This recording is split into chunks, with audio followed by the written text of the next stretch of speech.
no game. That's that CSC game. They said pull up, so I came. You better put some respect on their name. Yeah, 55 was goody.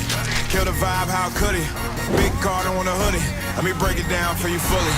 This ain't your average broadcast. This ain't just no podcast. All the shows spread fake news. We just call it a podcast. West, Joey, Sam, Sean, Dalton. And you know that boy hit you. He said he wants small fry. Tell him they better make him big. Yeah, you already know what we be on. You got it. Here he goes. This place is gone. If we set it, then set it in stone. Sit in the seat, set up your phone. You in the Cardinal sports zone. Straight steal of home. The slide. The Cards win. The magic is working tonight. How do you know when things are The emotional journey to the championship.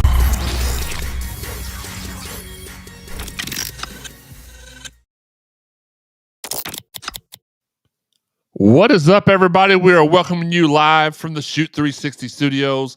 This is the longest running streaming podcast in the nation, devoted strictly to the University of Louisville athletics.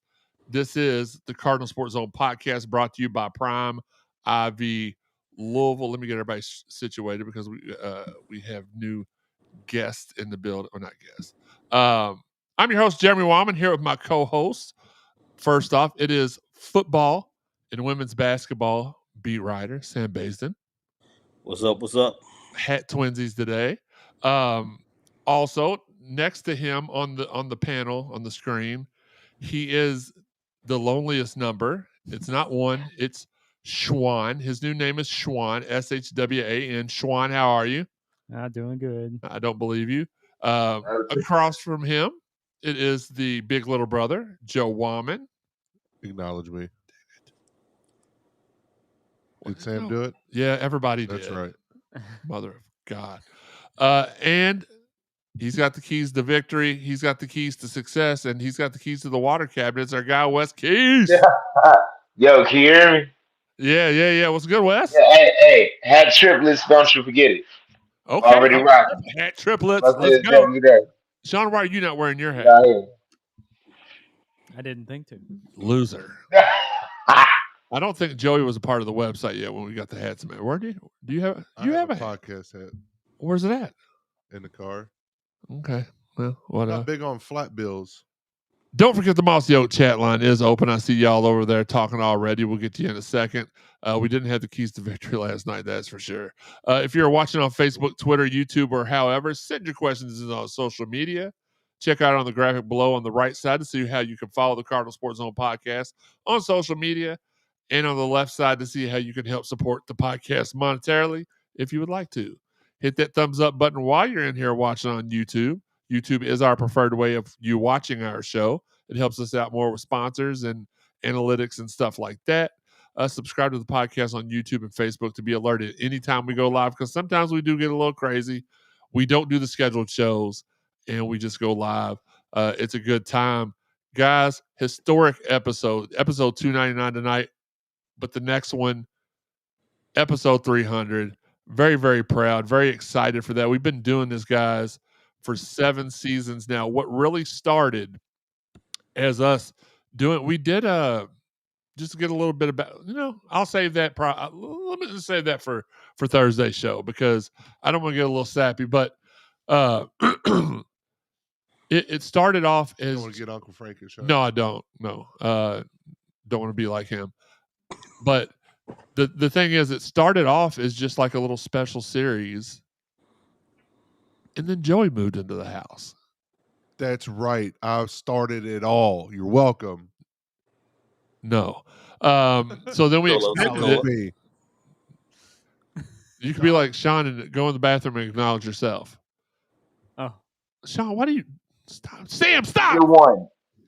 Joey, you get one. You get one. Joey, you get one. Hold on. That's what they said about those waters, but you That's fair enough, but true. No, Boogie. Hold on. I'm talking to my daughter. Go in the room. Yeet. Look, I think Sam's laughing so hard his screen went out on us. As soon as he said you only get one, like my brain instantly I know. like Absolutely. toast. Speaking of our sponsors, shout out to our fine sponsors: Fitness Market, Four Pegs, Collision Course Crew Tailgaters, Cherry Pickin', Shoot 360, Mossy Oak, Planet Fitness, Rally House, Beckman's Fine Blades, Josh Jarbo from Remax Realty, and Prime IV Louisville. Speaking of Prime IV Louisville, Prime IV Louisville Hydration and Wellness, they believe in the power of personalized health care. Their memberships are designed to provide you with regular access to top quality IV drips and injections tailored to your unique needs. Say that 5 times fast. Unique needs, unique needs, unique needs, unique needs, unique needs. Sean unique needs a girl. Discover the benefits of consistent wellness treatments and join the Prime IV family today. Your journey to better health starts here. Let me get to the chat, man, because I know it's about to be lit tonight. Fabian Bradley, go cards went out. Maybe get help from other teams. We're going to talk about that later. Willie Clarkson, what's up, Willie? Is it time to have a difficult conversation with Jeff about our starting quarterback? Listen, we're going to talk about it. It is event session, Terry. Get all your frustrations out here. We can do it in a civilized manner. And I'm going to allow the panel to kind of get stuff off their chat. We're not going to fire Brom. No. That's No, never no. an acceptable Not thing even to do. close. Not even close. And I don't really like. I've kind of changed my mind on this because when we started this, I didn't like to say players' names out because I'm like, man, they're kids. They're playing. These kids are employees now. Yep. So if I want to defecate on them, I think I can, right? Or as Yeah. Notorious B.I.G. said, so I like to on a. Yeah. Never mind. I won't repeat that. There's kids. No, don't go crazy. Don't go crazy. No. Daniel Spencer, our guy, terrible. And I think you forgot one, Daniel. Terrible. Robbie says Virginia loses. That's Everything terrible, was Ern. laid out for our cards, and the bed. Ransdale family said still have wins to get to finish strong and keep it a good positive season. It's fun to be in a championship hunt, but I'm not championship or bust kind of guy. Absolutely. And here's what I will say. And I think there's a divide. I don't know what the age divide is, but there is a divide where people over age 35 probably remember what it was like to be Louisville the Cupcake on everybody's schedule, the guaranteed win, the payout game. And we got to watch that turn from that to the John L. era where we turned ourselves into a mid-major football team. And then that evolved with Bobby the first time and Charlie bringing us to BCS 25 to 50 range as far as perennial teams. And I get that the kids under that, or people under that age, they're to steal this from Charlie. They're not cut that way. They want instant gratification. They want it to happen now. They do treat this like it's a business. And I think that's the scary part because this is always supposed to be for fun. It's supposed to be for entertainment. I'm not going to tell anybody how to fan. I'm not going to tell anybody how to people. You all do whatever makes you happy, or if it helps you to say certain things, do that. That's fine. It's cool. But man, I can remember my 8th grade year in middle school. We got beat like number 1 Penn State came here and beat us 66-0. My 6th grade year in high school, we had 5 top 10 teams that we played on that schedule. 2 of them, we played Tennessee and Virginia Tech at home. We traveled to the other 3. I remember those times. So I'm a little bit more, and that's not their fault. They were born later than we were. Let's call it the way it is. It's not, but there is a certain, and same thing goes for basketball, because as far as I remember back, when I first started watching Louisville basketball, we were great. 6 Final Fours, I think, in the 80s, maybe 5, 2 titles. And then we had the down period, which I like to call the 1990 till about 2004, where we had a big fall off, and it was very, very mediocre and normal. And it was like, okay, well, this is kind of how it felt to be like a football team fan before. So, and then when it came back under Rick, it was like, oh, okay, this is what it felt like, title time. And now we got a guy who I'm pretty sure could sell igloo insurance to somebody that lives in Tampa, Florida. I want to gush about Pat Kelsey, but we'll do that at a different show. We got plenty of stuff to talk about. But yes, vent session time. Let's talk about it. Let's get it out. we are going to end the first half of this show a little. We got a little bit of positive. There's a light at the end of the tunnel that we want to talk about, and there's going to be your under 35s that are like, oh, y'all homers and you always think things are okay. Well, it just might be, because I'll tell you something a little bit interesting about the polls that came out today that will support this fact, and then Joey's going to tell you a little bit about how things may not be as bad. It was a horrible loss, no excuse. The Virginia loss, just as to me, I don't give a crap that they have a number next to their name. I don't care that we're ranked higher than them in the polls. But we deserve to be because we're better than them. But those two teams are just as bad as crappy as the other one is in my eyes. Virginia, both of them at home, right, in overtime. Yeah, on a walk-off. And you played an overtime game. What they say, 14 years or 12? 12, and we played 2 this year. Yeah, so. We'll get to it. We'll as our guy Trick Williams says, let's talk about it. We're going to talk about it. Let's get right into it. Do my normal thing. Let me get in here. Episode 300, Thursday night. I almost had y'all tuning in on the wrong night. I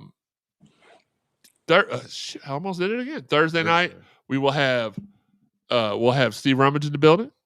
We will have Chris Redmond, may or may not be in the building, but he might be on the phone. He might be via satellite. And then we got a special guest that on the way. Speaking of, Steve Rummage is making me go pick him up from his home to do the show because he thinks I'm some sort of concierge. I made the mistake of telling him I'm going to pick up our special mystery guest. And he's like, oh, well, swing by and get me on the way. And I'm like, how's he getting home? I guess I'm taking him. Well, I have to take the guest home too. So it is what it is. Look, segment 1 started off like we normally do. Well, we start off with Cal. Girlfriend for Sean? No, that's coming via Amazon in 6 to 8 weeks. Well, we start off the game with Cal running down the field at will, drive all the way down the field for a missed field. You know what? I'm not doing this today. Sorry. We lost to a bum team as nearly a 20-point underdog. Couldn't stop DeJesus. The guy's last name would have been more fitting if it was Moses, because he parted Louisville like the Red Sea at will. Yeah. Now that I'm done, let's get to business. That part sucks, obviously. Cards now 7-2 with 3 games left. You will obviously have your skies falling crowd. Cards lost 2 at home in overtime on walk-offs versus perennial bums. Not a good feeling, not a good look. The CFP season is likely a wrap. Its season is not over, can still be a success. We got the Mayo Bowl, which will be against the SEC or Big Ten opponent. Pinstripe, Big Ten, Gator, SEC, or Cheez-It, Big 12. That's one of them that we're hoping. And that's another tricky thing about being in like a 4 or 5 way tie. You could be all the way up to the Gator or Cheez-It, or you might end up in the Pop-Tarts Bowl, which Pop-Tarts Bowl, or you might end up at the Fenway Bowl. Which, I just don't want to end up in that one. Oh, God. Cheez-Its Bowl. So I like to play a Big 12 team. I think the Cheez-It Bowl would be good. I think the Pop-Tart Bowl. I think anything. I would not prefer to play in the Pinstripe Bowl again. Louisville, Cincinnati, Cheez-It Bowl. Didn't we play Cincinnati in the Pinstripe Bowl? Or was no, the Fenway Bowl. Yeah. Have we played in the Pinstripe, or were we just projected to go there and ended up? Okay. Yeah. That's when Satterfield took the Cincinnati job, and actually Deion Branch was our coach that game. Satterfield. Yeah. Right. Deion Branch 1-0 against Satterfield. Sheeterfield. Which we're ranked ahead of the polls too, which that made me feel kind of good. Always nice. Listen, losing Isaac was brutal, and I thought we would take a loss, just never thought it would be to California. Lubin, 10 tackles in the TFL. Moss, 20 for 38 for no touchdowns, 208 yards, a crucial interception. He did rush for -7 yards and a touchdown. Yeah. Kewan Brown, 14 rushes for 136 yards. Again, I feel like he's a superior finishing back. They had him figured out. He's no Isaac Brown. He could have had 186 yards, and his impact was not as impactful as Isaac Brown, in my opinion. Isaac Brown would have busted off for 160 yards off 2 runs. They'd have been scrambling to try to cover. Kewan's just not his fault, but the play calling for him maybe is just more predictable. They were easily able to predict what we were doing. That's why we had problems there. Bell limited to 49 yards, Lacey to 60. Moss did throw more passes to himself than he did the other team, so I guess that's a positive. Scoring streak is intact, I guess. So let's break this down, guys. Sam, the defense could take the blame for this one since DeJesus had 16 catches for 158 yards and a touchdown. Looked like no adjustments were made, even though I'm sure Ron didn't just sit over there and twiddle his diddle. What did you see defensively this game that was different from games past? I didn't see Ron English twiddle his diddle, but I'm pretty sure that's what he was doing. Okay. God dang. Okay. Because it's no, from the first quarter to the fourth quarter, it's no way that DeSuze should be lined up against a linebacker and a safety time and time again off a motion play. You cannot allow that to happen. There are so many times he just runs straight across the field and they pass him off from safety to linebacker, from linebacker to linebacker. Makes no sense. At some point in time, you as a defensive back, you should have a dog on your defensive back team to where you can say, hey, you shadow him, you follow him. Wherever he goes, you go. You saw Hezekiah did it a few times against Louisville. He went wherever Chris Bell was. I don't blame the players solely on defense for this. I do blame the coaching staff, especially there was no defensive adjustment made. I didn't see him try to double cover him, not even once at all. And that's alarming to me. Even on the last play, like you knew who they was going to. Yeah. And he still got open. How do you run the same defensive formation?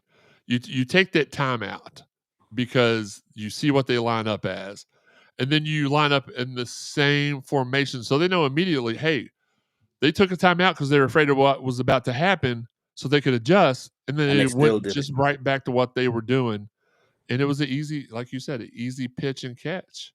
And also it was I want to say it was in the second or third quarter. It was a crucial part for me.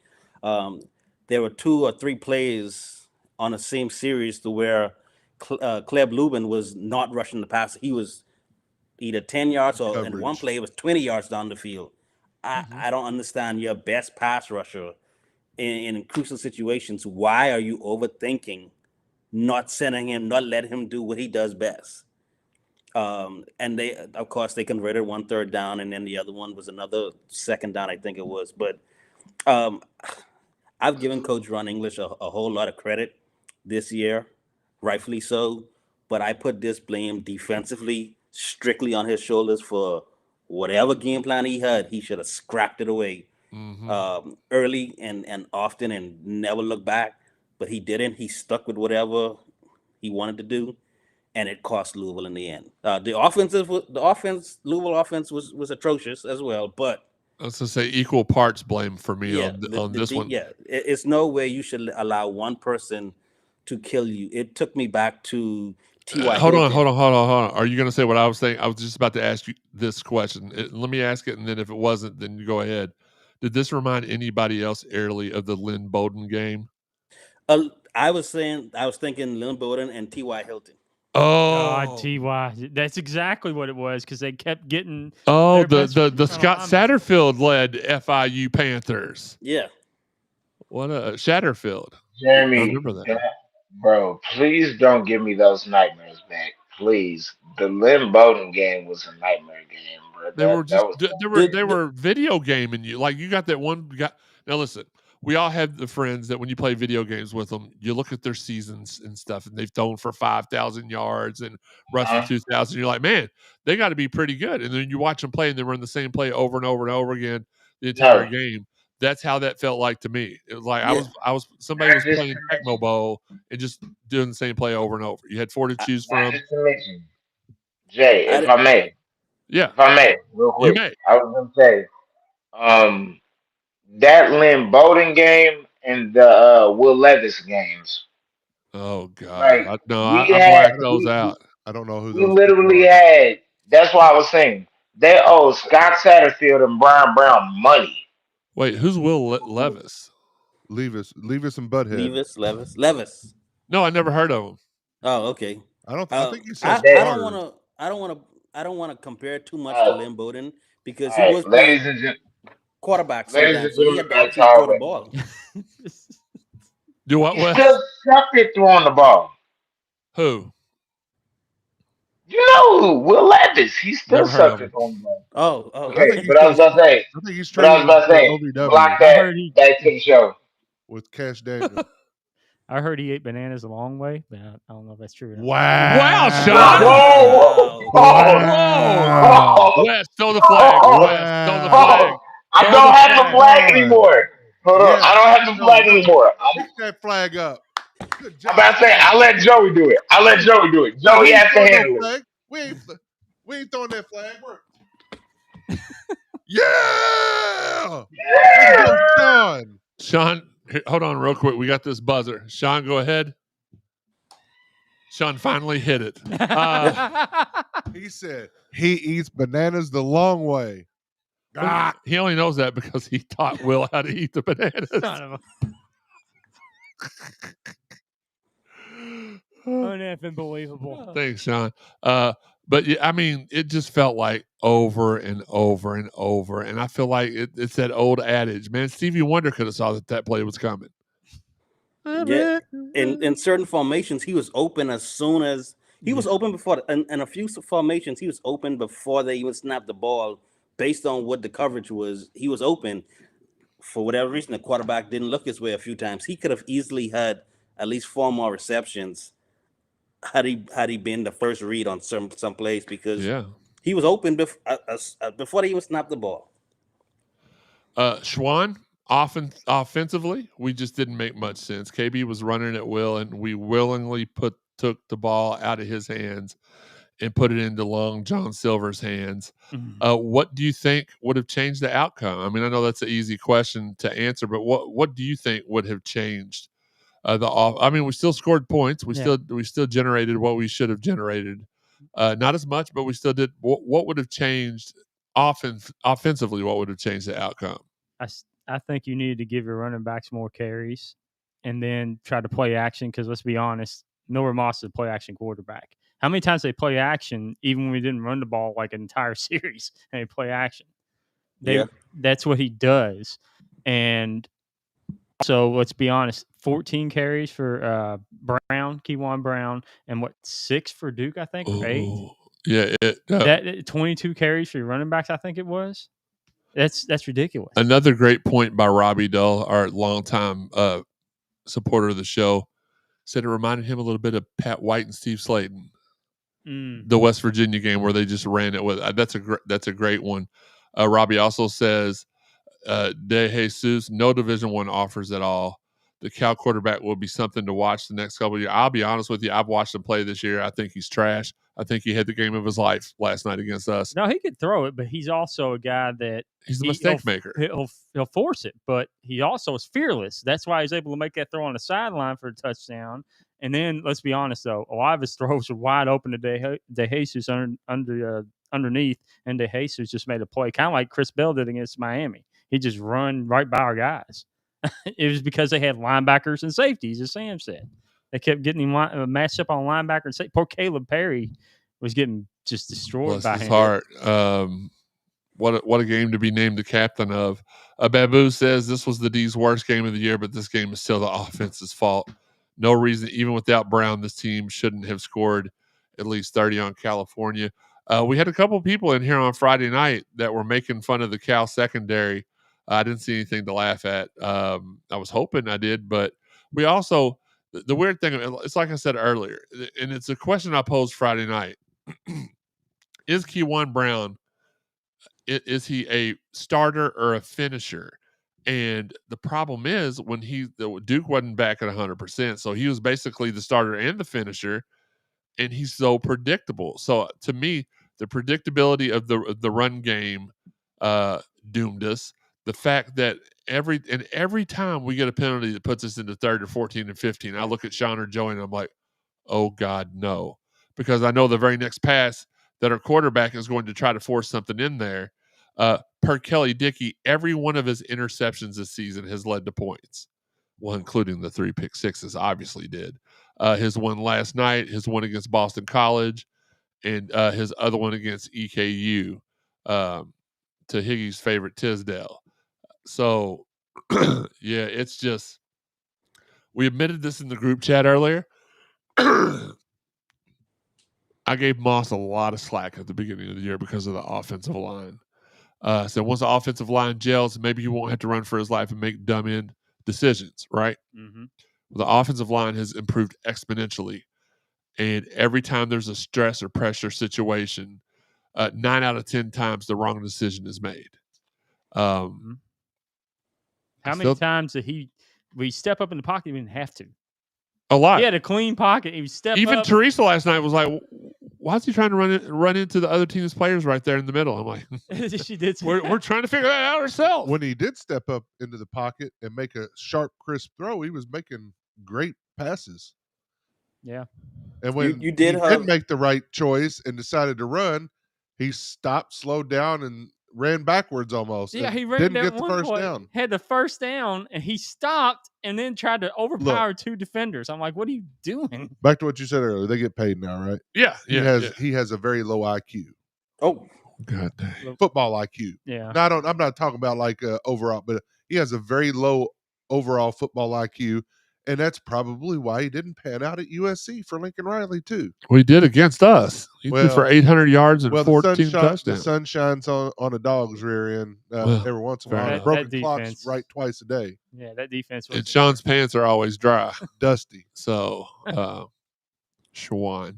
But you have to also. There were 3 passes that I can remember in that game. One from Lacey, one from Bell, and one from Skinner that should have been caught. Mm-hmm. And they did not. Oh, Collins. Collins, yeah, I was about to say Collins if he had catches one. that clean on the sideline, he's in bounds. So it's 4. I forgot about Collins. Yeah.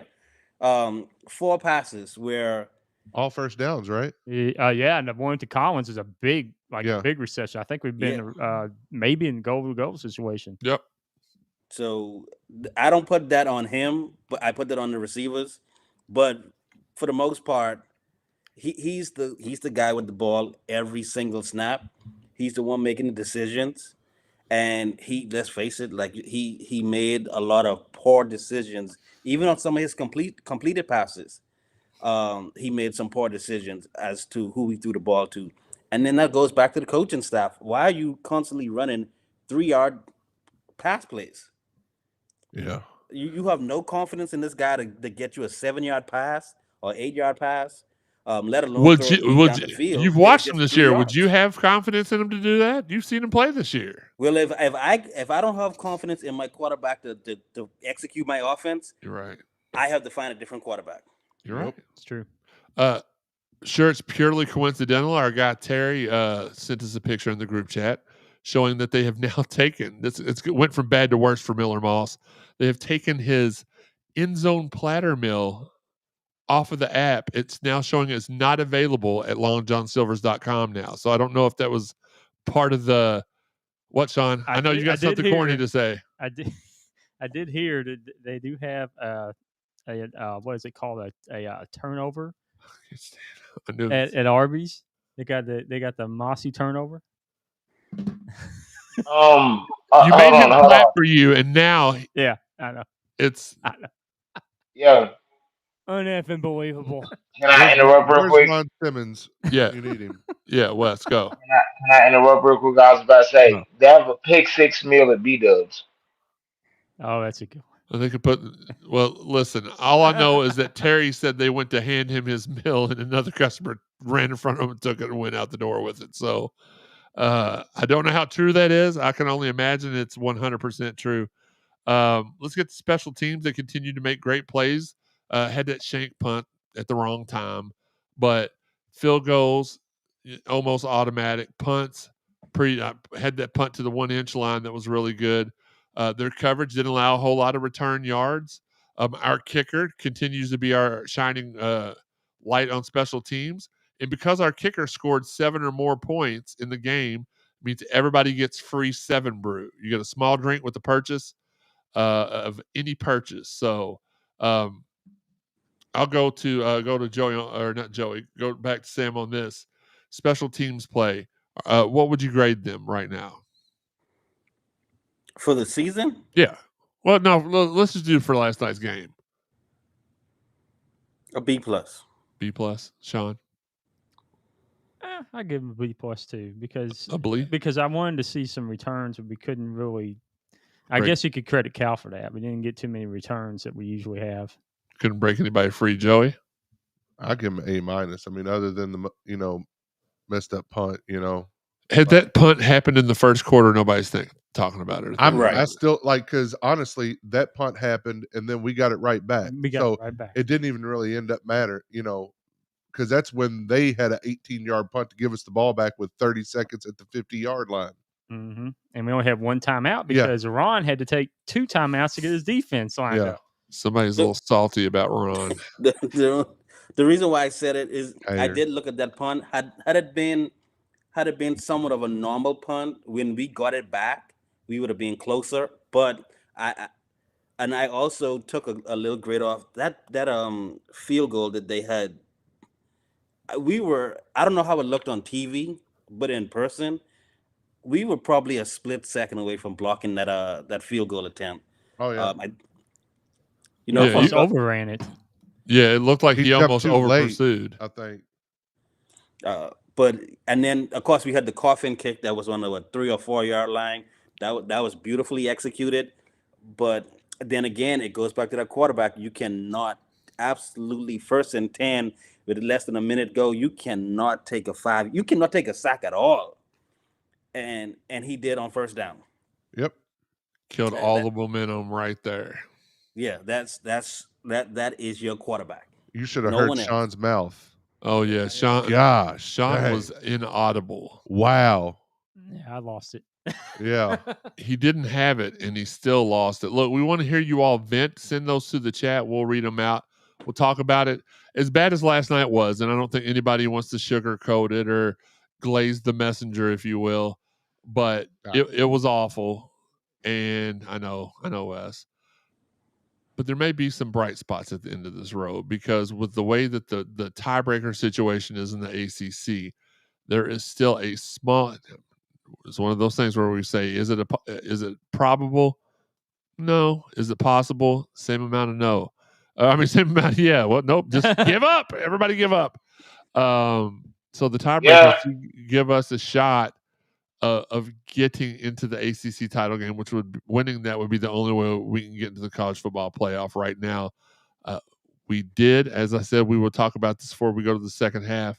James Madison and Pittsburgh both jump into the race. We talked on Friday. Pittsburgh had the most to gain by the remaining schedule.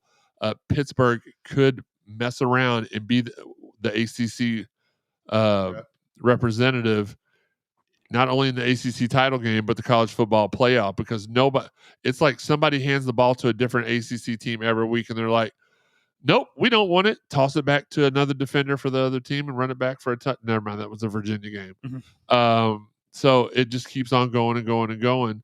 A lot of ACC teams right there in a row. I'm honestly absolutely shocked we didn't get dropped out of both polls. I felt like they've just been waiting for a reason to knock us out. Only fell, I think it was 6-1 and 8 in the other, or 5-1 and 8 in the. No, we dropped 8. I know we dropped 8-1. Our 19th was the one, I think. We dropped to 19th in one poll, and we were 15th. So that was the 5, and the other one we dropped to 21, and we were 5 and 6. 5 and 6. Okay, so didn't fall. And honestly, had any other team ahead of us lost to an unranked team, I would be calling for their head. I would say that's got to be 8 to 10 spots. So that shows you that the media and the coaches respect this Louisville. They know, look, Isaac Brown's not there. They know it was an anomaly. They're giving us a lot more grace and respect and love than our own fans are right now. And listen, again, fan however you want to fan. If you want to go absolutely spit crazy on every play, take some medicine first and then go ahead, and then take some medicine in the middle and then go ahead and then take you some medicine afterwards and have a good night's sleep. That's just not how I do it. That don't mean my way's right and your way's wrong, but I just don't see the sense in, I love Louisville. I bleed Louisville. I went to Louisville. But it's at the end of the day, and you're going to have your people that say, well, you just must not care. You must not have any passion if you think it's just a game. But listen, as somebody that's got a lot of stuff going on personally, whether we win or lose a football game is not going to make me not wake up the next day. Not the most important thing in my life. No. And I mean, for me, it's like church, family, and Louisville athletics, and then everything else. If I forgot something, I apologize. Well, no, that's under Louisville athletics for me. But it is what it is. Joey, there is still a path to the playoffs. Can you kind of explain that a little bit for everybody? So right now, here's the teams that are ahead of us. Georgia Tech, Virginia, Pitt, SMU, and Duke. So Dookie. A lot of these teams play each other the last 3 weeks of 3 weeks of the season. So we need a Duke loss to Virginia. We obviously have to win both of our conference games, right? We need to beat Clemson. Yeah. We got to beat SMU. If we beat SMU, both of us have 2 conference losses. We have the tiebreaker. We need Pitt to beat Georgia Tech. That gives them 2 conference losses. And we also need Pitt to lose to Miami, which gives them another conference loss, and we have the tiebreaker over them. That all happens. Louisville versus Virginia, rematch, ACC championship game. Busting them. We go to the college football playoff. We're going to beat Virginia at that point. We are going to beat them at that point. This is no inside information. This is my guess. It's really none of that's far-fetched. No, like in years past, really not. like we've looked at and been like, it's going to take a lot, blah, blah, blah. Only 12 things have to happen for us to make this is really not that complex. No, it's really like 3 teams. And there's a chance we could have Isaac back and Pitt for the ACC title game too. I would say I will say 6% chance we have him back versus Lexington A&M. But I think that Lexington B&E. Lexington Community College. We'll call them a whole bunch of other things later on in the show, but I think it's a very small chance, 15% or less. ACC title game, I think that it's 15% or less for the 15%. No, 15% chance that he comes back for my bad. Lexington Tech. I think that jumps up to about 85 if it's the ACC title game versus Virginia. And to be honest with you, we probably don't need him to beat them. They're not very impressive by at all. By that time, Duke's fully back. Yeah. Between Duke and Kiwan, I think. And then we could have Isaac back for the playoffs. Yeah. We can have him back for the playoffs. So very excited about that. Speaking of Clemson, really quick. Oh, go ahead, Sam. You know what you could also take as a possible silver lining in this whole situation. Last year we dropped a game to Stanford that we was not supposed to, and we came back and I think we blew out Pittsburgh, we blew out UK, and then we won the bowl game. So that was 3 straight wins after inexplicable loss. If you follow suit, we have 3 games left in the regular season. Ooh, okay. So with this inexplicable loss, maybe we blow out Clemson, beat SMU, and beat UK. Maybe all is forgiven again. I don't know. That's just going into the season. Most of us said 10-2, right? So I mean, we just didn't pick the teams right. And how ironic! Right. Here's why we're gonna finish 10-2. You want to know why? Because Tyler Shuck's the best quarterback that we had, and he's going to be the one that finishes with the least amount of regular season wins between Shuck, Plummer, and Miller Moss. I like it, Wes. Right? Yeah.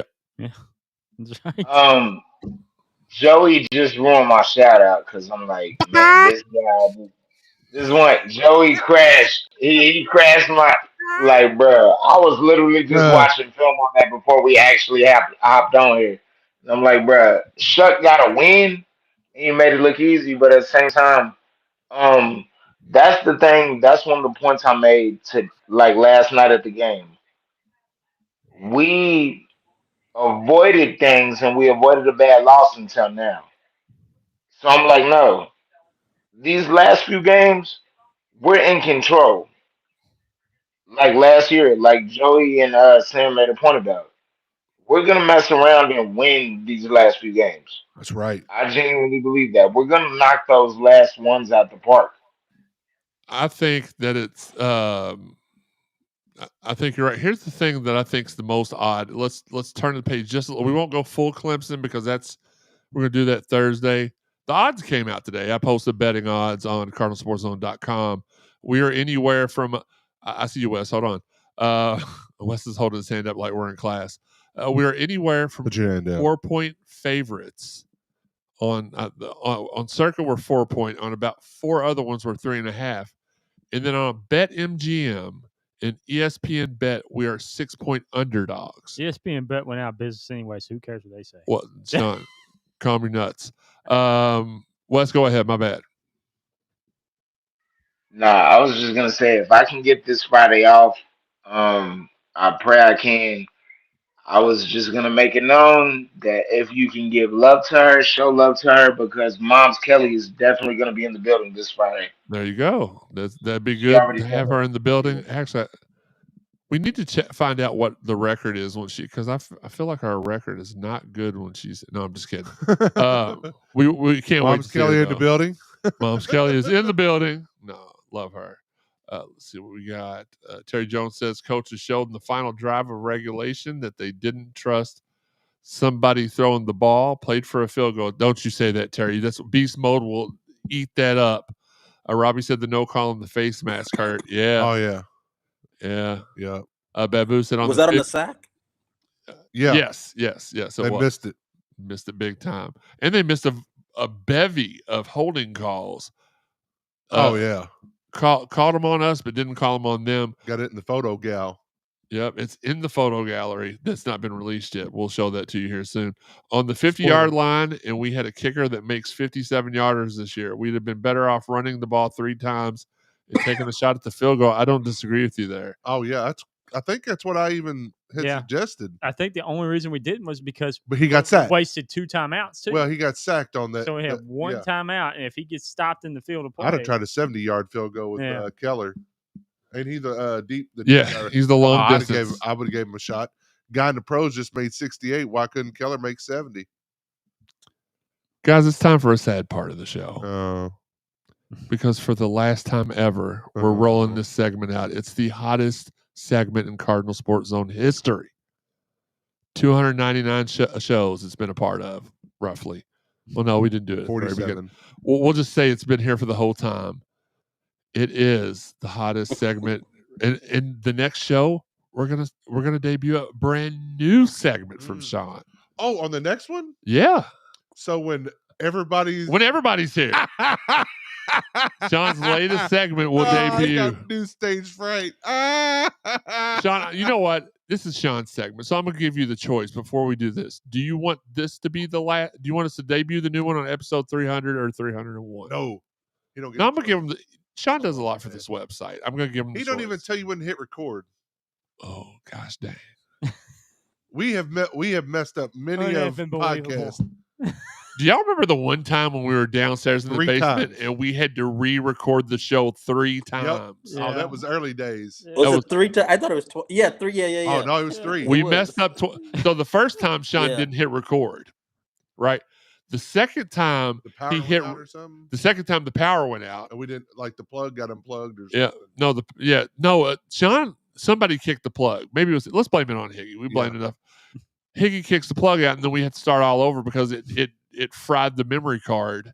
And then the third time we got it right. The bad thing about it is that first go round was the first one was the best one. Oh my gosh. And then when we figured out that it didn't take, this was prior to like live streaming it, right? Right. Yeah.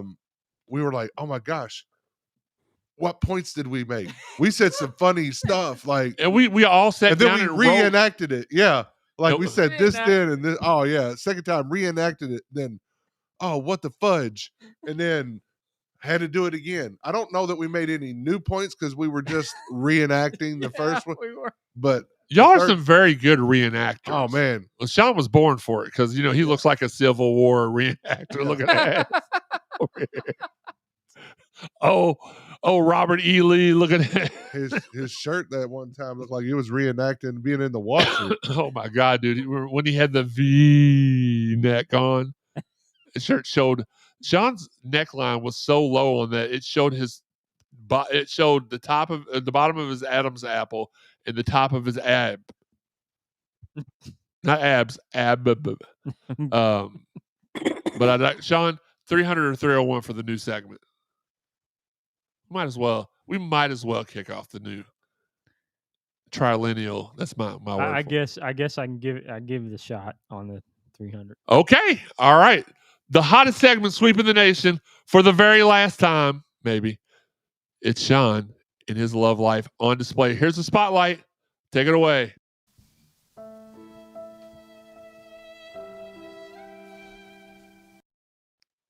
No. Oh.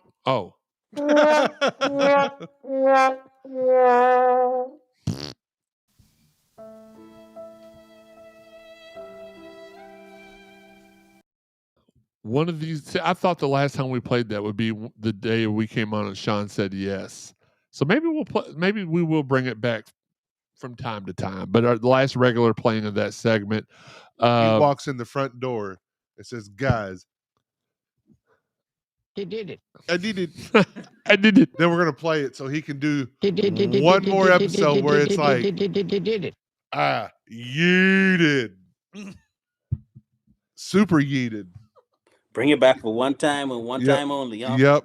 Bring it back one time for the one time. He is literally going to put a hole in somebody. He yeeted across the room. Don't go. Never mind. I don't want to get You'll put your eye out. I don't want any copyright infringements because I have a feeling we're going to get enough with Sean's new segment going forward. 5 letters, 1 word. Skeet. That's a good. Or for Sean, 4 letters, 2 words. Or It's really nuh-uh. It's really just 2 letters. UH, but true. In each one of them. Yeah. Re-shout out our fine sponsors: Fitness Market, 4 Pegs, Collision Course Crew Tailgaters, Cherry Picking, Shoot 360, Mossy, the mossiest of oaks. Oh, wait a minute. We may have to drop them as a sponsor. I'm just kidding. Mossy Oak. Planet Fitness, Rally House, Beckman's Fine Blades, Josh Jarbo from Remax Realty, and Prime IV Louisville. I'm just kidding. Maybe they can change their name to Isaac Oaks. Isaac Oaks. Let's get it done. Isaac E. Oaks. Kiwani. Kiwani Oaks. Shawani. That sounds like an upscale neighborhood in the East End. Shawani Oaks. Shawani. Shawani. Shawana man. Shawana man over here. Well, we're not sure. Shawana woman. No, we're not. Maybe. The verdict's still out. Shawana, we don't know. You know what else is still out? We have appointments this Saturday for after the Clemson game for Prime. Shawana Twain. She want to interrupt me again and get kicked off the show? She want to shut your ass. Yeah, let that be quiet. I'll be quiet. No, I'm messing with you, dude. But we have appointments at Prime IV Louisville. Speaking of them, are you ready to take your health to the next level? Prime IV Louisville Hydration and Wellness has a special promotion just for you, friends of the podcast. Join them now and receive 1 month free when you sign up for a 6-month membership. This offer is only available for a limited time, so head on over to Prime IV in Middletown to enjoy their customized IV treatments and expert care. Elevate your wellness routine today. And I've said this before. Look, these treatments are a little pricey. Now, when I say that, it's like $150 a month, pretty much, somewhere around that, depending on what you add and pick. And I know people are like, $150. That's like a light bill, part of a light bill. That's like, but yes, but just take into consideration some of the things you do that damage your body. If you smoke, now I'm not trying to get on people that smoke, but if you cut down halfway, you can afford a couple of these. Drink. If you drink excessively, just put some of it back. You can get these. No matter what your guilty pleasure is. McDonald's. Higgy. Instead of 10 fast food restaurants a day, cut it down to like 8 fast food restaurants a day. Or 3. No, almost knocked the whole studio out of commission. We almost had to redo the whole show like we were talking about earlier. Giggity. So get out to Prime IV. Me, Joey, and Sean are going out there this Saturday. We may even do a little live look-in so y'all all can actually see a female touch Sean in a professional way. And I'm still going to try to see. I tried. We get have him to talk professional Sam. one time. Listen, we have to try to get Sam in there with us on Saturday so he can at least kind of, because Sam may be, I don't know. I haven't talked to Sam about this. So this is live talk. It's a live show, pal. Maybe Sam is a little trepidatious to try this. Maybe he doesn't fully believe it, because I didn't either. And then once I had the treatment, I was like, I'm all in. Unlike Sean, I'm all in. Balls. Never mind. Whoa. I This meant is with the the Burger procedure, King. the process. I know. Timeout. So Flag on the play. make sure. Oh no. So maybe Sam's a little concerned for that. Like, why would I pay $150 for something like that? Sounds like witchcraft. Sounds like tarot cards. Sounds like palm readers, but it's not. It really does work. You could be dehydrated right now and not realize that's why you feel crappy. Get in there. We're going to try to get Sam to come in there one of the times we go in so he can observe it. And maybe we can get Sam in there to be a member. We can all watch him. Like it's awesome. Like they've got different rooms you can do the treatments in. They've got this room full of massage chairs. Amazing. That Joey and Sean love. They've got this private room that kind of would remind you of like when you go to the doctor and they tell you to put a sample in a cup. It's got a big TV with a bunch of apps on it. Sam, you know what I'm talking about. Sean probably does not. Wes definitely knows. Yeah. But it's very comfortable, cool. Whoa. Because you're cultured, not because you've been. You go to the doctor, right? Not because you've been like a customer. That's okay. Continue. I wasn't saying that you've been donating plasma or skeet. That's what I meant. Yeah, I know. But no, it really is a good time, and you feel better. And Wes is right. Sam's hitting that's exactly what Joey meant. I know. I'm sorry, bro, to interrupt you. I know exactly what Joey meant. Yeah. Chris Curry said, please excuse our defensive line being late to practice. They're still being held by the Cal O-line.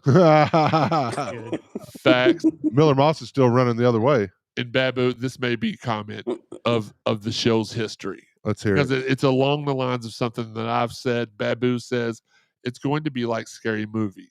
Sean is going to put that girl on the ceiling. Oh, I agree. That's exactly what I thought of when you said Sean's gonna do what? His first time, he's gonna either split the uprights and then create a third area of exit, or he is going to put the girl on the ceiling. We're probably going to have to hide a body. You can do it.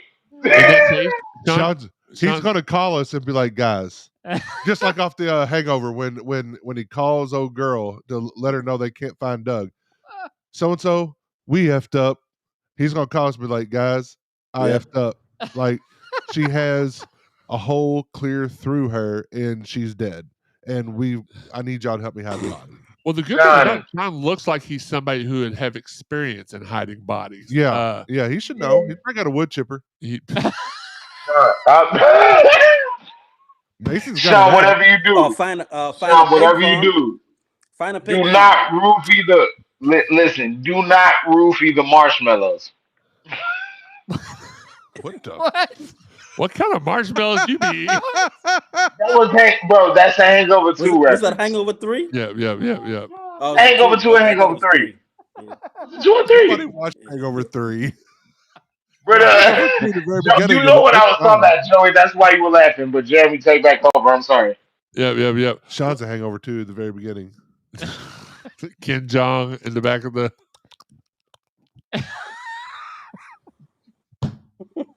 Uneffing believable. What are you doing? Uneffing believable. Oh, KJD. Look, guys, let's get into the happy part of it. We've been laughing. Happy part of the show. We have a big matchup Tuesday night versus Lexington A&M Tech A&T Community College. Let's just go ahead and go around the room on this, Sean. I will start with you first. Do you think the starters are going to say the same for us this game, or will it be a little different since we are playing a decent team? And also the caveat I'm going to put to that, do you play Javon Hadley coming fresh off an injury, or do you work him back in like you've seen done in other sports? I mean, obviously, Stanquan Clark didn't play. They're going to work him back in. Isaac Brown, when he comes back, they'll do the same, but this is a different sport. It's basketball. Do you think Hadley comes off the bench for who I'm assuming K9 will be the starter at that position, or do you start Hadley and then bring a fresh Kanai Roos off the bench? How do you see the starting lineup shaking out? I could actually see a starting lineup where you move Kanai into the starting lineup as a small ball center. You have him at center, Hadley at forward. Yeah, I know. Hadley at the forward, and then your regular starting lineup from there. The other guys that have started, but I could also maybe see them going ahead and throwing the same lineup, Sananda Frew out there, and say, okay, if he doesn't cut it, we got Pryor waiting in the wings to come in and get the majority of the minutes at that point. So I actually think the starters are going to be, I got at guard 1, Mikael Brown, 6'5" freshman from Orlando. Ryan Conwell, 6'4" grad transfer from Indianapolis. McThreely, 6'4" grad from Polka, West Virginia. At the 4, I've got Kanai Roos, K9, 6'10", sophomore from DC. And at center, I've got Kason Pryor starting, 6'10", senior from Chi-Town. So I'm with you. Wes, I can't hear you. You're muted. Oh, I was muted because I didn't want to. I wanted to keep the static out the back, but I absolutely agree with what you were saying. That's why I was Okay. like, thank you. Exactly. Okay, cool. Sean, so your starting lineup was a little different. So you'd have who? I'd have Roos start at the 5 and Javon Hadley at the 4. Okay. And then McNeely. McNeely, yeah. Everybody else stays the same as it's been for the first 2 games. All right, Sam. What about? I think just real quick, Hadley. I'm not sure. So in the concussion protocol, he got it last Tuesday. Yeah, he may not be out of the protocol yet. He may not get to play because you got to think in NFL, it's usually if they get hurt on this Sunday, they usually aren't ready cleared to come back by the next. So when did he not play? What day was that? Thursday. Yeah. So he got hurt Tuesday. Right. So it'd be a week. So he may. I mean, it may be a game time decision.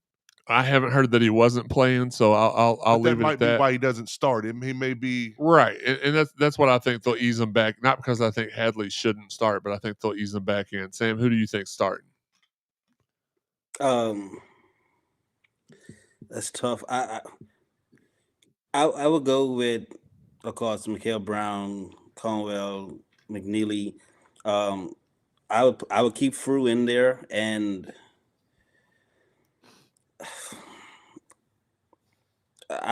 if Hadley's healthy, I'm starting him. He gives you that leadership. He's been in this game before, and he is your captain. I appreciate and I love what Kanai Roos has brought to the table the first 2 games.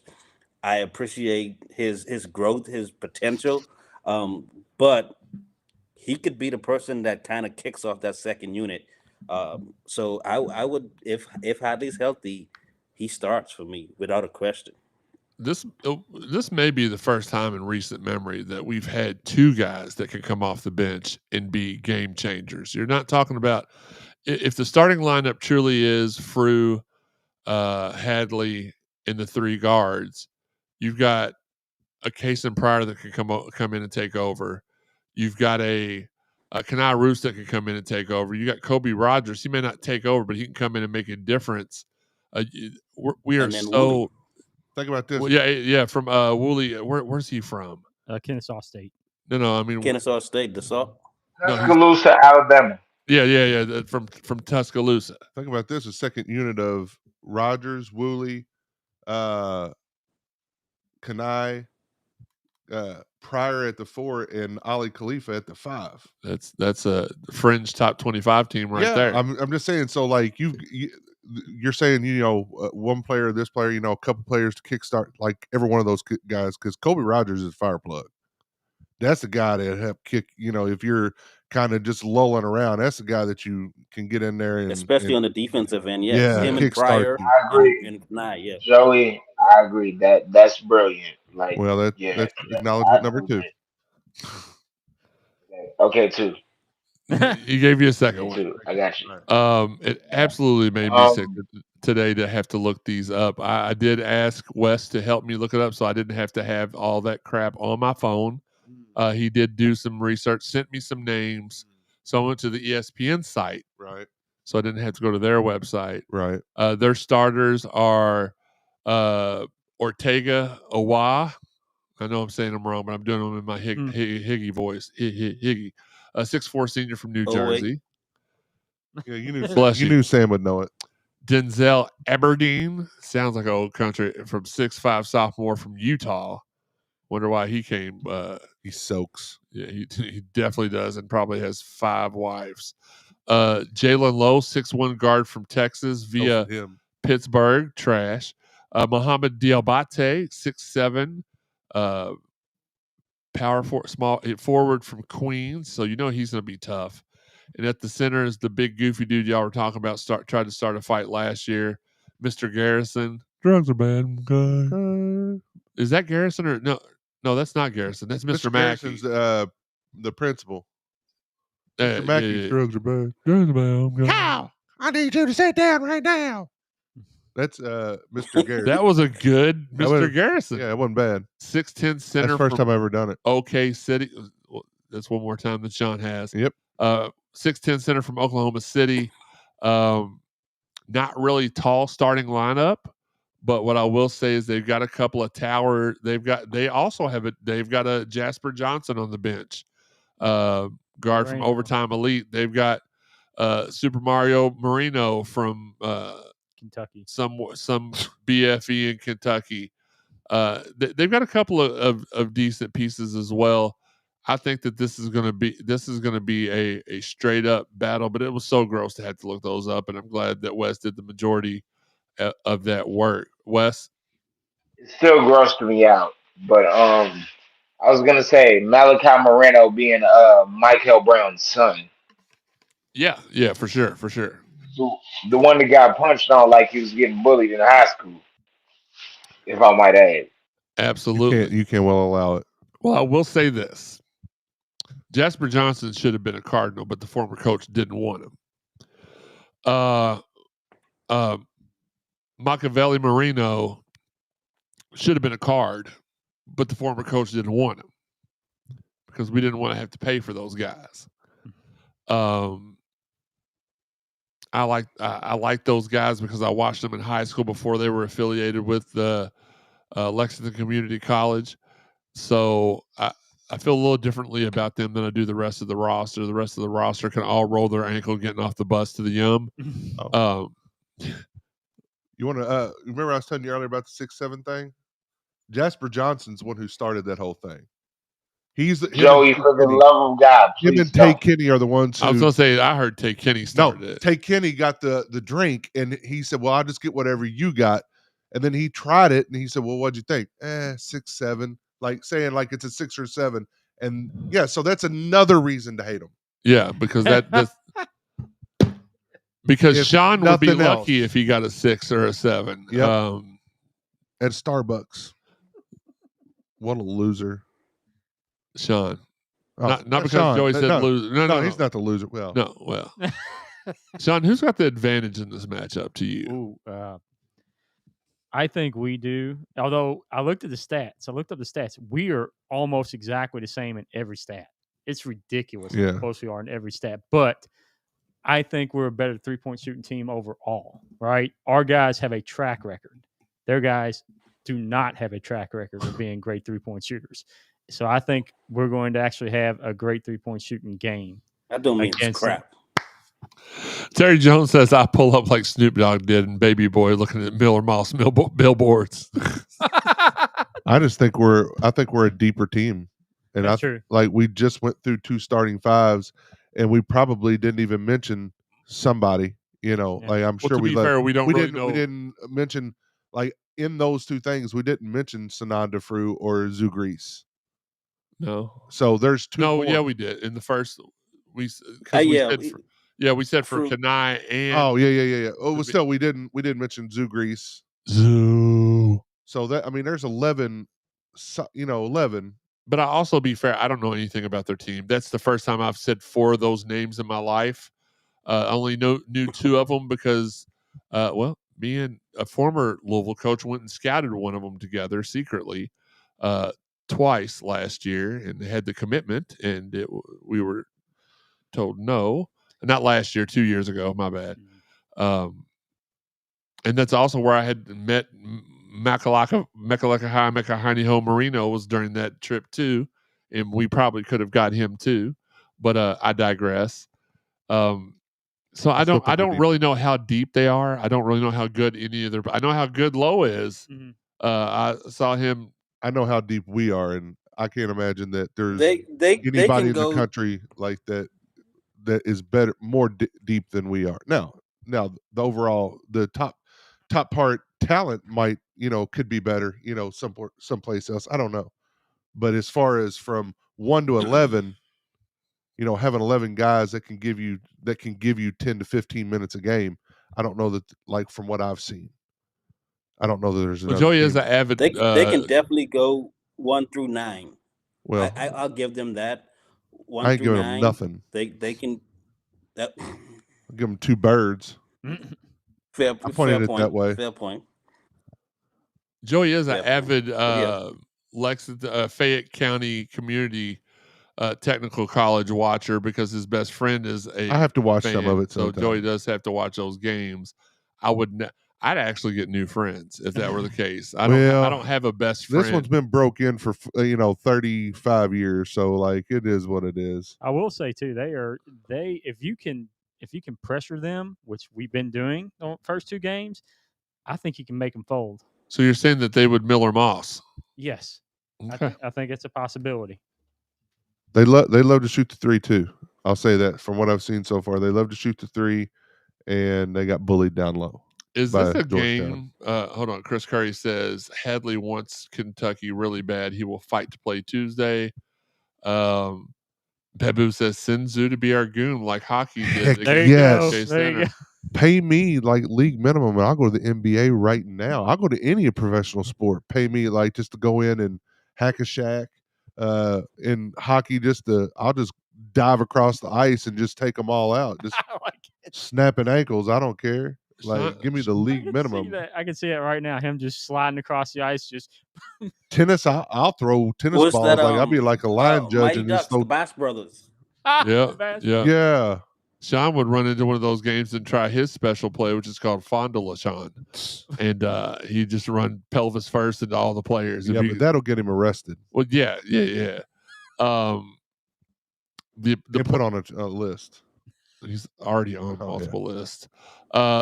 These players just look like monsters compared to years past. I don't think anyone can doubt Pat Kelsey's recruiting acumen now. If he moves on from a player, then we should probably just trust him because as we saw recently, a guy that we all wanted, let's not act like none of us are disturbed we didn't get him. But and I won't say his name because he is a kid and we don't pay him, so that I will not do that. But there was a kid. Well, actually, there is one we will talk about. Imani Bates. He's no longer a kid, no longer plays Division I basketball. We moved on from him and got told that our coach was an idiot. Well, he was. But Mackenzie Mabako also was a similar situation where there was, and that's the one thing I will give the prior head coach is that if he saw issues, he didn't want to go near him. But he also, if he saw he had to pay more than $5 in an Arby's coupon for him, he didn't want him either. But with Pat, I think the days of recruiting high school basketball players are exclusively recruiting high school basketball players are about over, because if you can go out and get guys that have played for 3 years and proven themselves, or you can go get a MBDL player or G League player. I forgot they changed the name of it. Why wouldn't you get somebody like that can play over somebody who you hope? I mean, are there still going to be phenoms that come from high school? Yeah, there are. I mean, look at right now, Caleb Wilson, the guy from Duke. I can't remember the Boozer twins. Right, Darren Peterson. So there are guys, but they're at the very top. You're going to have to pay for them because they're not going to come cheap. So let me ask you that: a guy like AJD out of BYU. Nothing. Go ahead. A guy like AJ Disbanza out at BYU.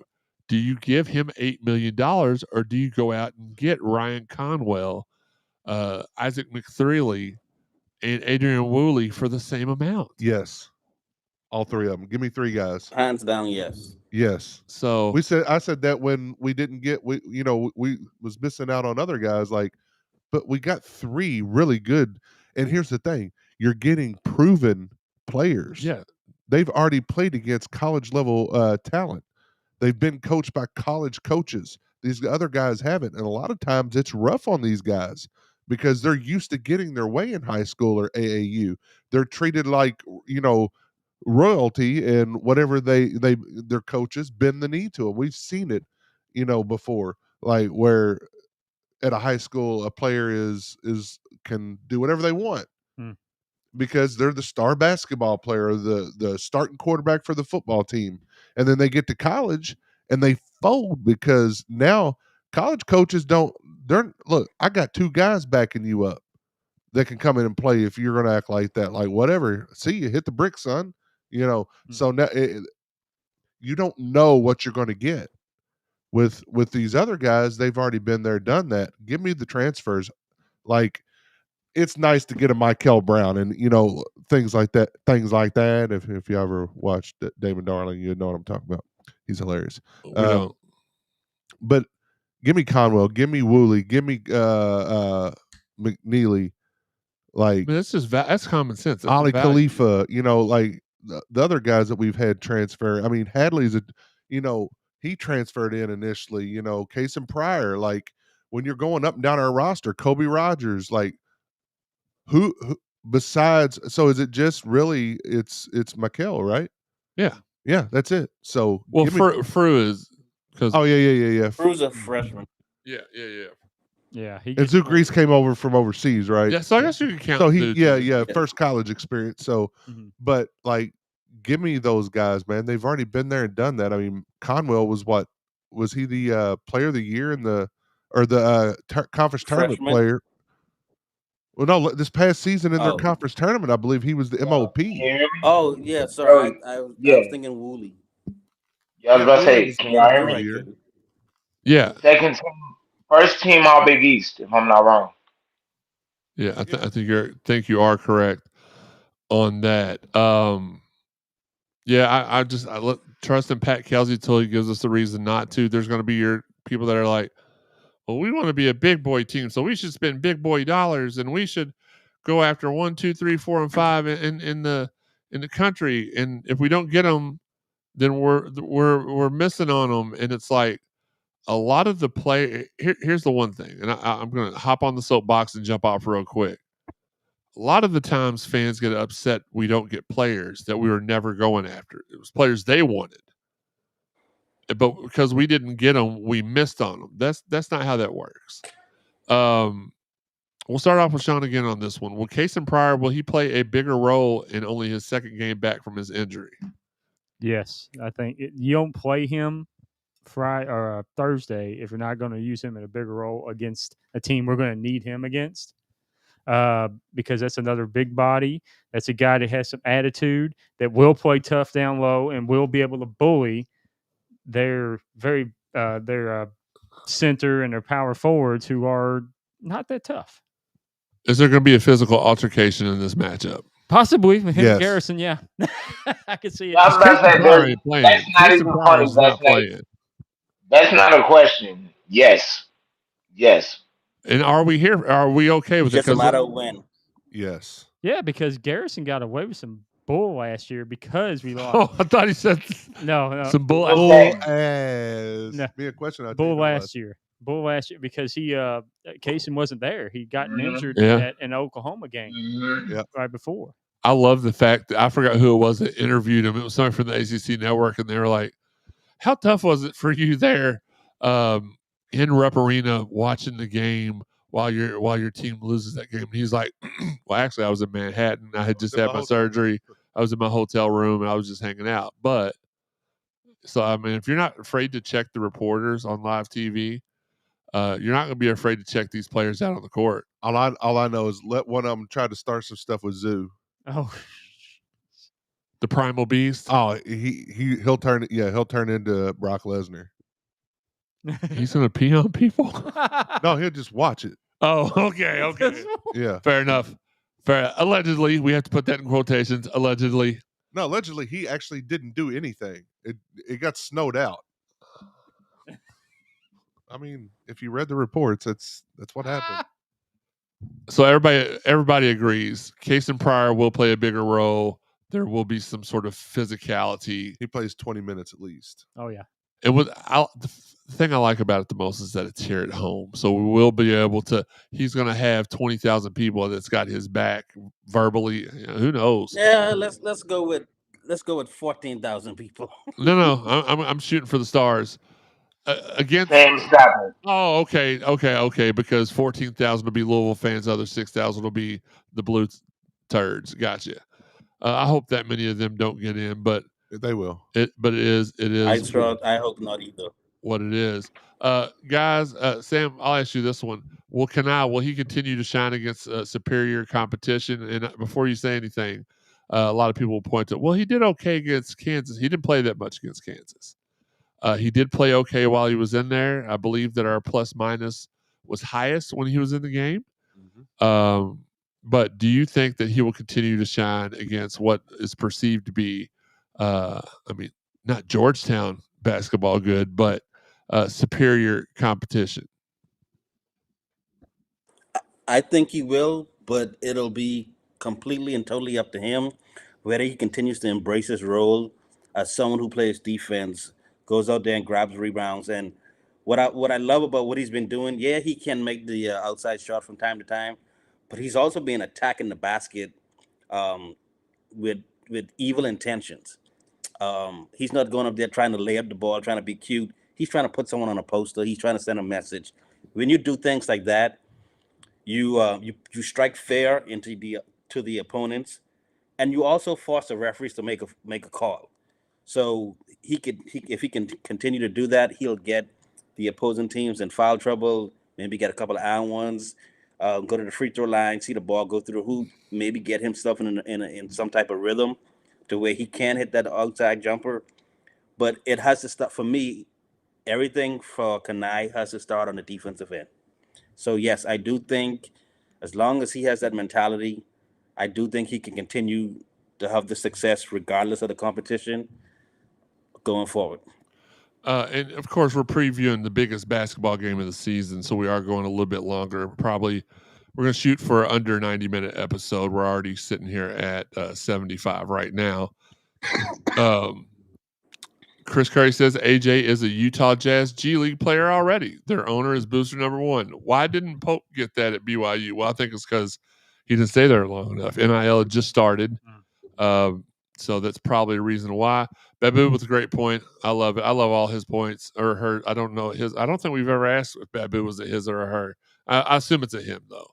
Just some of the things he said has been off the chains, and I love that. Not that women can't do that. None that Sean have dated have. They're all invisible. Babu says those bums up the road paid $22 million for their roster. We could have had our team in the front court for Michigan for the same price. Absolutely. Chris Curry says, do not sleep on Kanai. He did add 30 pounds of muscle. Robbie says, so we have an enforcer for Tuesday when that team that shall not be. This is a one night a year basketball wise. The 1 week a year basketball wise that we can say it. But when they tries that bully stuff, yes, we have 2 enforcers, and one of them's named Zoo, and the other one's Cason Pryor. And Cason will put it in you. Pause. If you try something with him, a fist right through. Wes is saying we have a third enforcer. Who's the third one? Cano. Ryan Conwell could be. Maybe Ryan Conwell. He's a dog. So Kanai is he's getting bigger. He's growing up, but he still has that boyish attitude and personality. Not saying soft, but I don't think he's about it yet. I think he can be. And don't forget, like Kanai and the Smith family that I'm close with. So I knew about Kanai before he came to Louisville. I've talked to him off the record multiple times. Just a really nice, cool. I don't want to say sweet because that sounds odd, but a real calm dude. Maybe he's the one that throws the first punch. Who knows? But that's not who I'm banking on. And Babu says Ruth is scratching the surface. The more confident he gets, the better he will be.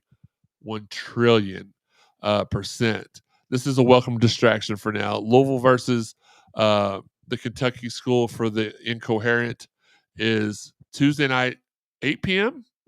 Yeah. on ESPN. For those of you all who get ESPN, which is roughly 20% of the country now. And for everybody else, hit up my guy Tom Jeffries, CT Tiger Dad.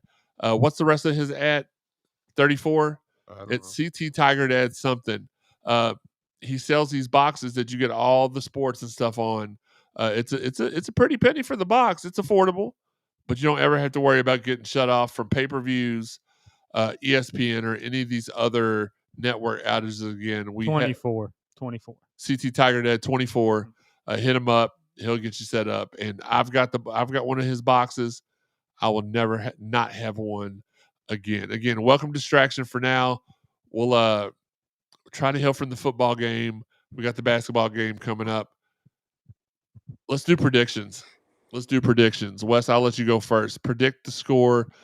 Sean could not tell us how many points per game we were averaging the other night when we had scored. What was it, Sean? 107 and 105, or was it 106 and 104? Which made it 105. Yeah, he couldn't figure that out. But hopefully you're a little bit better at math than Sean is, Wes. Give us your prediction for Louisville versus I'm not going to say it. 92-85 U of L. Okay, so he thinks that team down the road is going to hold us to under, what is it? Don't ask Sean for an average. 14 points below our average, but we're going to hold them.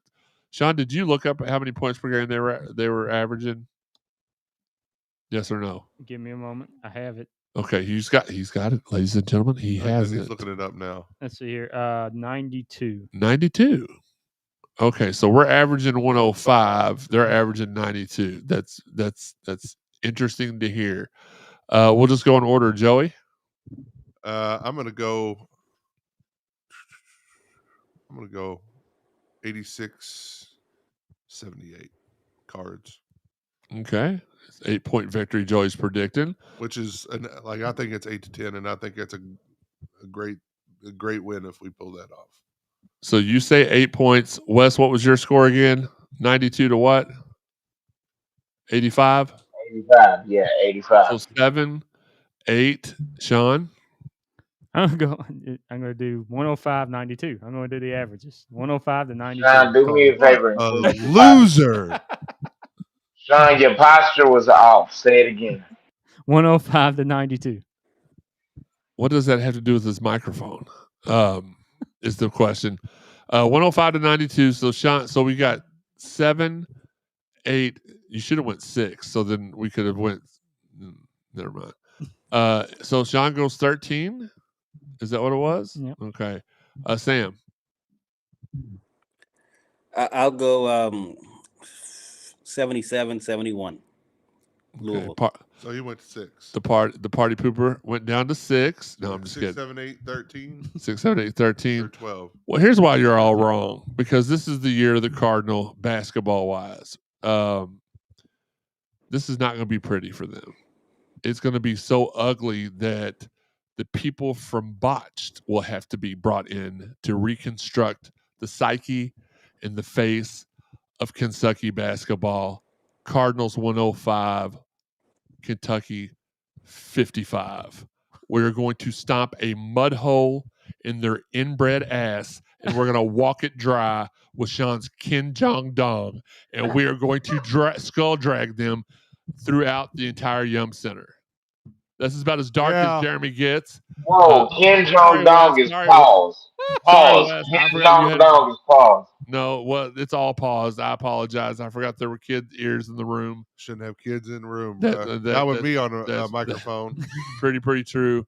Before we get to rapid fire, Sam, and no, that's not my real prediction, but that is my show prediction because I want to be chesty. I want to be confident. Pat Kelsey is my head coach. I could go into war against 100 men.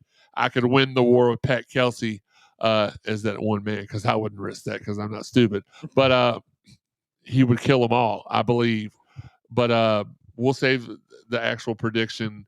I'm not telling y'all my actual prediction. 105-55 is my prediction for the show. 50 burger on the Rally's All-American team down the road. Sam, the women's team, slow start, disappointing first game, but they bounced back today. Let everybody know how the girls did against Northern Cackalack, Kentucky. Yeah, like you said, like you alluded to earlier, they did get off to a slow start. The second consecutive game getting off to a slow start. Last year they had problems. They got off to really good starts, but they kind of faded in the fourth quarter. This year they get off to slow starts, but in the third and fourth quarter they come alive. Um, they need to find a way to find a balance because they did beat NKU today, but come Wednesday they have a really talented, athletic Colorado team coming into the Yum Center. They have to avoid that slow start against Colorado because you could find yourself down 10, 12 points in a hurry. But Tajiana Roberts led the way for the Cards today with 23 points. Herself, she got up to a slow start in the first half. I think she had about 6 points maybe in the first half, and then she exploded for 17 points, 7 for 9 from the field, including 3 for 3 from beyond the arc in the second half alone. Uh, the Cards themselves shot a whole lot better in the second half. The defense picked up, especially when they put Rain Scott and I'm drawing a blank on her name. The transfer Skylar Jones. They were out there on the wings along with Amari Berry. They were out there pressuring ball handlers and things like that. So and the bench that like you have Skylar Jones, Rain Scott coming off the bench making plays. So this Louisville team is going to continue to get better and better. But today they were led by Tajiana Roberts with 23 points. Rain Scott came off the bench with 13 points. McKinley Randolph, she was the third player with in double digits with 10 points. She's a starter. And you have Laura Ziegler. She led the team in rebounds today with 11. She had 9 points. Last game against UConn, she had a career high 18 rebounds to go along with 16 Averaging points. a So she's double-double this obviously year so someone far. who, yeah. So she's also someone that can fill it up for Louisville. She also stretches the floor as well. So now you have Elif, who also can hit the mid-range jumper and occasionally step outside to hit the three, She hits the along with, glass like I too, said, though. Lars Ziegler. Yeah. Elif's So like 6'12". this team is so multi. 6'3". This team is so multi-talented that once they get clicking on all cylinders and the ball movement and things like that, they're going to be a tough outcome come March and April. So just be patient with them. They're still young. The core is still very, very young in terms of Barry and Roberts and Randolph. And then you have the incoming transfers that are still getting accustomed to Jeff Wall's system. But by middle of December, early January, look for this team to take off. To clarify, I said AZZ and not ASS for those that are pointing it out. Sam, basically what you're telling me is that the women's basketball team is just like our football team. They're a second half squad. That's what I'm hearing anyway. So far Raina. this year, yes. He kept saying Raina Scott. It sounded like I thought he kept saying Rain. Raina Scott. It's Raina. Rainer. Rainer. Let's get to Higgy's part of the show, rapid fire, with a win in the semifinals at the International Tennis Association South Sectionals, or ITA. University of Louisville men's tennis tandem of Matea Anafare and Andre Steinbach sealed their spot. He didn't write this. Sealed their spot in the NCAA doubles championship. This marks the first postseason doubles appearance for both players. The number 12 and number 7 Louisville's men's and women's swimming and diving team swept number 25 Notre Dame Friday evening at the Ralph Wright Natatorium. Both teams came out on top, 213-84. Outside hitter Chloe Chacon's 15 kills led the number 7 University of Louisville volleyball team to a sweep over NC State. Louisville won in three sets for its third straight sweep. U of L wide receiver and return specialist Colin Lacey was named one of the 6 finalists for the Paul Horning Award, given annually to the most Versatile player at major college football. Last but not least, the University of Louisville men's soccer team wrapped up its 2025 campaign with a 3-0 loss to NC State in the first round of the ACC Championship Wednesday night at Dell Soccer Stadium. Do not forget to please support our fine photographers, Jeff Nunn, TJ Barr, Justin Kruger, Keith and Renee Russell. Renee shot her first game today. I cannot wait to see what those photos look like. I make this joke because TJ and Jeff Nunn makes up this phrase, but bar none, the best starting lineup of photographers in the country, in my opinion. And I think if you see some of their work, it's hard to dispute that. Stay tuned to our social media and subscribe to us on YouTube or Facebook to be alerted anytime we go live. Sorry, this fan is making my eyes water. Anytime we go live, even though we prefer YouTube, you can find the audio version on over 125 podcast avenues: Apple, iTunes, Buzzsprout, Spotify, TuneIn, Google, Amazon, and iHeart. Hit subscribe, like, heart, plus sign, or whatever it is Sean does with his hands in his pockets to have these episodes downloaded straight to your phone, laptop, or personal computer. And do it now. If you haven't listened to all the prior episodes of the Cardinal Sports Zone podcast, it's easy to find. Go to cardinalsportszone.com, go to the podcast tab, drop down menu, select CSZ podcast for the stuff from the last 7 seasons, for the stuff from the first 2 or 3. Hit archives for everything in the middle. Just cuss out Nikki V when you call in and talk to our guys, Marcus Maben and Steve Rummage, which, by the way, do the Lord's work from Monday through Friday from 10 to noon-ish on ESPN 93.9 The Ville. Shout out to our guy Dalton Pence doing Mondays from DP from 6 to 7 on the Big X. And shout out to our guys Blake McCauley and former Cardinal Terrence Jennings, spilling the Ville, doing a lot of good things right now. Wes, where can people find you on social media? West Keys _CSZ. Joey? Joe Wallman 526. Sam? Baseboy 124. And Sean, for the final time. Well, maybe not the final time. By the way, you're fired, I guess. Where can people find you on social media? At Elville Sean and S Barber 6. And where can they find you? Never mind. I'm not going to do the joke. Joe, you want to do the joke? I'm not doing the joke. I mean, it depends on how I might get in trouble, but touchingpeens.com. Oh my God. You asked. For the final time. No. I'm out.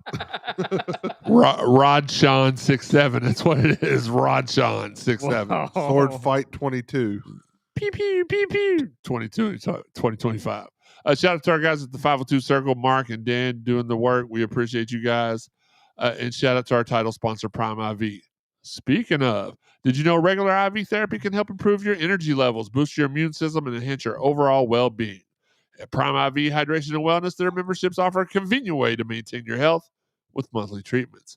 Visit them at Prime IV in Middletown to learn more about how their wellness plans can help support your lifestyle and help you feel your best every day. Give them a call at 502-251-9836 and tell them Cardinal Sports Zone sent you. It's in that building where the B-Dubs is, right in front of the Target, over there off that exit, off the Snyder. Very easy to get to. If you know anything about that exit, you get off the exit to the right. There's Chick-fil-A. There's Krispy Kreme. There's an Academy Sports. And, oh, gosh, what's the name of that chicken restaurant that's over there? The hot chicken place? Joella's, Yeah. right there. And then you drive a little bit more, and you've got Yo Nuts. Shout out to them. You've got Target and Walmart. And right in front of there, you got a BW3s. And you've got Prime IV Wellness, which is, I believe, in the same spot that Dirty Dough used to be, which was a phenomenal spot. But we're glad Prime IV kicked them out. And no, we don't know that happened. Final thoughts. For me, I'll go first on this. Episode 300, historic episode 300 for multiple reasons. Because not only... What's that? There's never been one before. There's never been one before. Not only will we have the greatest of all time, Chris Redman, on the show, we'll have the guy that thinks he's the greatest of all time on morning radio, Steve Rummage, in the building. Sean and Sam will be here. Joey will be here. A special guest will be here. And for the first time, we will debut the barbershop. Do we give him a little? do we give everybody a little taste of the new intro now, or do we wait till episode 300? I mean, if we're going to copyright, let's just wait. Or do we get it out of the way now and figure it out for the next show so we can make it even shorter? I mean, we get any shorter, we're going to.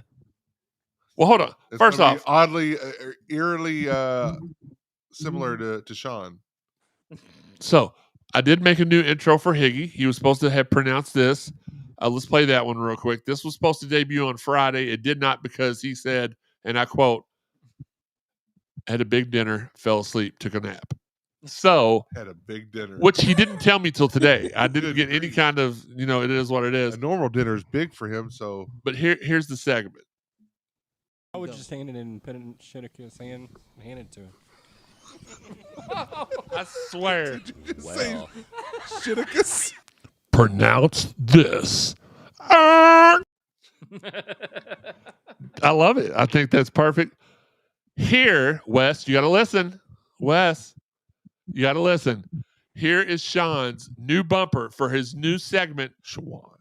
You know what? It is Schwan. Let's get to the chat line. I'm going to tease y'all a little bit more. I want y'all's predictions in the chat too, so we can get this over with. I'm a happy male, 55 years old. Okay, all right. He is Babu is a male. Sorry, I didn't mean to offend. If I did, Jay Bell in the building. What's good? Here is Sean's new segment. I didn't think we were gonna do this, but I like the idea of if we get a copyright strike, I can work on it, trim it down a little bit more, and we'll get right under there. It's the barbershop. Now the barbershop will feature Sean's. Sean will recite one of his own pickup lines that he has created, and then we're going to give him one to say that we think will be funny coming out of his mouth. Pause. So, do we make it a game to where we make everybody guess which one was his? No. He needs to be on the spot, and we say Sean. Oh, we're going to put him on the spot with the pickup line? Oh, yeah. Oh, why would we no. Not? Okay. Well, here's the bumper for it. Sit back. I know Wes is going to laugh his rear end off. He hadn't saw this yet. This is the barbershop. Never gonna get it, never gonna get it, never gonna get it, never gonna get it, never gonna get it. And he's laughing. So I had to cut the laugh because I loved the woo, woo, woo, woo. But they had to cut it out. I wonder if that gave us a strike. Doing the woo, woo, woo, woo. Not anything. Okay. That's Rick. I was doing the Ric Flair, actually. Woo, woo, woo, woo. Like when him and Jay Lethal went at each other. It's really weird because people don't review it. They're system reviews for any abnormal music or sounds. So we'll see. That was 5 6-second clips. So we may have to trim it to 5. We don't know, but that's what we're rocking with right now on the barbershop. Guys, we appreciate y'all tuning in tonight. 90-minute episode in the books. Final thoughts, Wes. Rebound from this loss. Basketball team, let's go kick the Smurfs behind. And simply go Cards, man. Jay Bell says just find a way to win. I want to see what the switch up is if the jumpers aren't falling. We can't be jumper reliant all year for us to get to where we want to get to. 1,000,000,000% agree. Joey, your final thoughts? Maryland's trash. Kentucky's trash. Okay. Help control. No, I mean you can go ahead and have some fun this week. Okay. Yeah, all right. Yeah. Go ahead and get out there, do some jackrabbit stuff. Okay. All right. Oh. Wes waves at me because he doesn't want to interrupt people, but then he doesn't realize that distracts me when he's just sitting there waving. It's all good. It's all good. Wes, go. Nah, for our university, especially around events, we need pest control for the Smurfs. We need to actually spray around because I see them out there all the time and it irritates my soul. That's the only thing I'm like, why are you here? Like, why are you here? All right. Well, they do live in Louisville is in the state of Kentucky. That's probably why they're at the games. Now, they do show up at a lot of other games that make no sense. But, Joey, did you get to finish? Okay, he's finished. Something Sean's never done. Go ahead, Sean. Kick us off. It's Merkin season in the Ville. The Cards are going to do what Joey always asks. They're going to spay and neuter the cats. Okay. at the Yum Center. That's a good transition. That's the most successful transition Sean's ever had. Sam?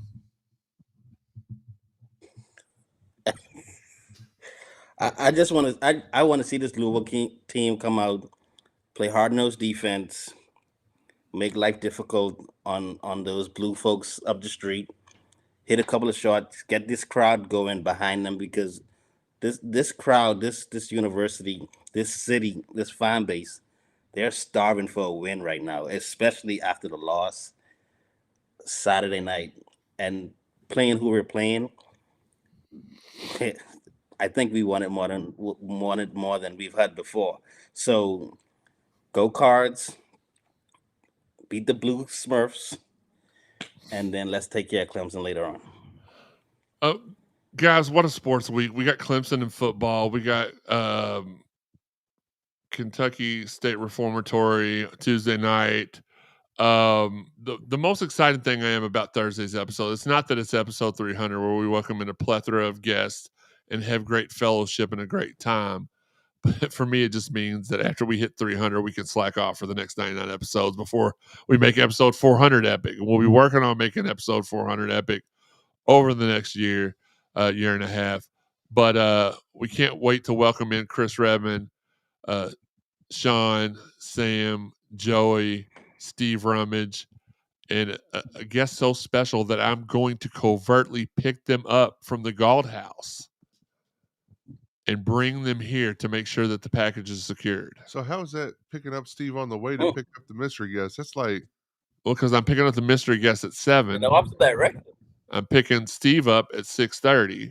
Yeah, but it's still like up here to then go all the way down. You would think that it was, but one time I had to go directly to the Yum Center from Steve's house. It took me 8 minutes getting on the expressway out there. So it wasn't as far as a trip as I thought. I'll tell you about why I had to do that. It wasn't the Yum Center; it was somewhere across the street. Anyway, I'll tell you about it after the show. But so picking up Steve because he's a diva.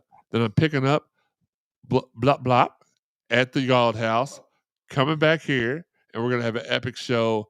It's gonna be a good time for myself, Sam Baisden, Sean Barber, Wes Keys, and Joe Wallman. I'm Jeremy Wallman.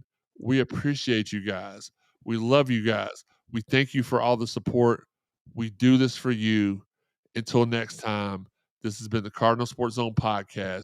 Sean, hit the music, you lazy bastard. Jeremy's got an edge tonight. He's ready to put boots. It's Birkin season in the studio. It's Birkin season in the studio. We're out of here. Appreciate you guys. Go